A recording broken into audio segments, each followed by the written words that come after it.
I'm proud to say this is not the first time I've put cheese slices in a curry. Welcome to episode 3 of Curry Nights. This is Kewa Datshi, the famous potato and cheese dish from Bhutan. I ate my first Kewa Datshi about 20 years ago, and it was the perfect introduction to Bhutanese cuisine since it's milder than Ema Datshi, Deepika's favourite dish and the one made with all chilies and no potatoes. Kewa means potatoes, and the traditional version calls for Datshi, a Bhutanese fermented cottage cheese made with cow's milk.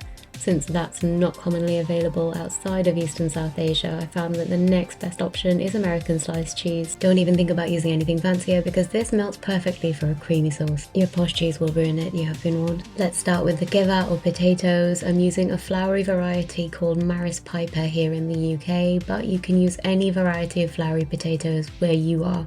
Next, a small red pepper or capsicum, slice it finely. Now, Bhutanese cuisine is known for being super spicy, but since this is a foreigner-style dish, we're going to go a little more mild.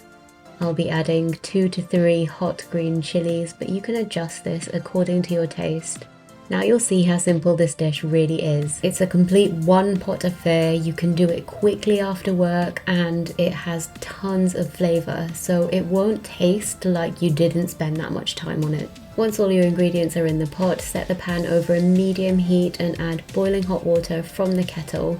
Bring this to a boil, cover and cook for 20 minutes until the potatoes are fork tender. During this time, all of the flavoursome juices from the ingredients will come together, develop, and the starch from the potatoes will begin to thicken it. The peppery, oniony, garlicky flavours will come together to form their own unique style of broth, which will infuse right through those potatoes.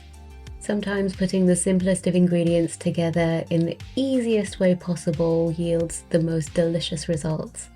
Okay, so now this is the part where you have to trust me. I couldn't source Datshi, the traditional Bhutanese cheese that's used for Kewa Datshi, Ema Datshi, and Shamu Datshi. However, we do want a cheese that melts fairly easily, adds tons of flavour, and does not curdle.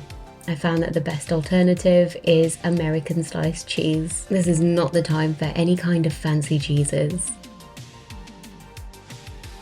At some point you're going to lose faith and feel like you've made a huge mistake, but I want to tell you to hang in there because this is a trust the process recipe. Eventually the potatoes will become so tender they practically melt in your mouth and the sauce will come together flawlessly. In Bhutan, most Datshi dishes are served with red rice or a Tibetan style of steam bun called tingmo. Your Kewa Datshi is ready as soon as the broth transforms into this creamy, cheesy, soupy consistency, which is so good with those potatoes. There's peppery chili flavour running all the way through this dish. It's so delicious, you must try it.